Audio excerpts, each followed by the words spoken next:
নমস্কার। আজ 25শে বৈশাখ রবীন্দ্রনাথ ঠাকুরের জন্মদিন।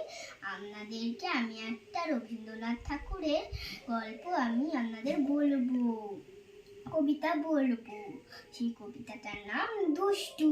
তোমার কাছে আমি দুষ্টু, ভালো যে আর সবাই, মৃত্যুঞ্জয়ের কালু নীলু ভারী ঠান্ডা কবাই, জ্যোতিষ ভালো সতীশ ভালো নারা নবীন ভালো, তুমি বলো ওরা কেমন ঘর করে রয়ে আলো। মাখন বাবু দুটি ছেলে, দুষ্টু তো নয় কেউই, গেটে তাদের কুকুর বেড়া করছে যে ঘেউ ঘেউ। পাঁচ কড়ি ঘোষ লক্ষ্মী ছেলে, দত্ত পাড়ার গবাই, তোমার কাছে আমি দুষ্টু, ভালো যে আর সবাই।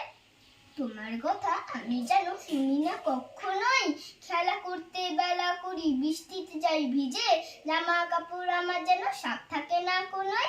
বাবা আমার চেয়ে ভালো, সত্যি বলো তুমি, যা বলেন সব শোনেন তিনি, কিচ্ছু বলেন না কো, খেলা ছেড়ে আসেন চলে যেমনি তুমি ডাকো। নমস্কার।